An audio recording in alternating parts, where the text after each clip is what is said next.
نمبروں کے بغیر اس دنیا میں رہنا بہت مشکل ہے۔ ہماری روزمرہ کی زندگی میں نمبروں کے بغیر ہم چل نہیں سکتے۔ ہماری صبح نمبروں سے ہوتی ہے اور ہماری شام نمبروں پہ ہوتی ہے اور ہمارا اختتام جو ہے وہ بھی نمبروں پہ ہوتا ہے۔ ان نمبروں کی اہمیت اللہ رب العالمین نے اپنے قرآن میں مہینوں سے شروع کری ہے کہ جب اللہ رب العالمین قرآن میں ہمیں بتاتے ہیں کہ اس کل کائنات کی شروعات جو ہے اللہ رب العالمین نے اس دن سے کری جس دن سے ان مہینوں کی شروعات ہوتی ہے، اور اس کا شمار اللہ رب العالمین نے انسان کو اس دنیا پہ اتارتے ساتھ ہی سمجھا دیا۔ 12 کے نمبر کی ہماری زندگیوں میں ایک بہت امپورٹنس ہے۔ اللہ رب العالمین اس کل کائنات میں جب ایک بچے کو لے کر کے آتے ہیں تو اس کی شروعات اللہ رب العالمین دل سے اور دماغ سے کرتے ہیں، اور اللہ رب العالمین نے ہر انسان کو ایک دل دیا ہے، لیکن اس دماغ میں اللہ رب العالمین نے جو ہے 12 نروز دی ہیں۔ ان 12 نروز سے یہ پوری باڈی کو اللہ رب العالمین جو ہے کنٹرول کرتے ہیں۔ ان 12 نروز کے ساتھ اللہ رب العالمین نے انسان کی نفس کو جوڑ رکھا ہے، اور اللہ رب العالمین نے انہی نروز کے ساتھ انسان کی ساری جو سینسز ہے وہ بھی انہی کے ساتھ جوڑ کے رکھی ہوئی ہیں۔ ان نروز کے ساتھ ایک انسان کو کنیکٹ کیا ہوا اللہ میاں نے، اور ان نروز کے ساتھ نفسوں کو کنیکٹ کیا ہوا اللہ رب العالمین نے۔ قرآن کے اندر اللہ رب العالمین نے بار بار انسان کی تخلیق کا ذکر۔ انسان کی تخلیق میں جب اللہ رب العالمین انسان کو بناتے ہیں اس 3 پردوں کے اندر، وہ عین الیقین میں ہوتا ہے۔ جب وہ دنیا میں آتا ہے تو اس جگہ کے اوپر اللہ رب العالمین اس کو حق الیقین کی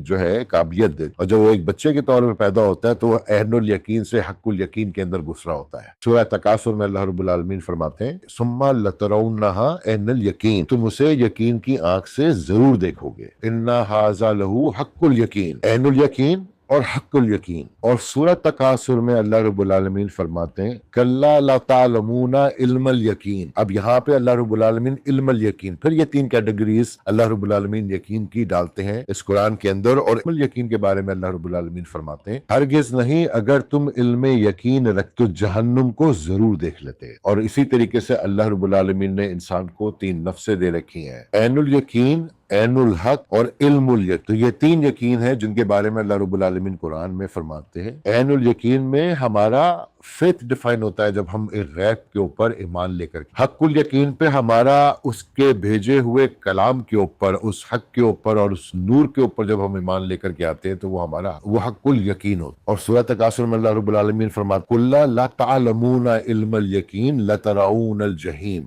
اور یہ وہ علم ہے کہ انسان کو اس کی آخرت کا یقین ہو۔ ان 3 یقینوں کے اوپر ہمارا دین ابراہیمی چلتا ہے۔ جزاک اللہ خیر۔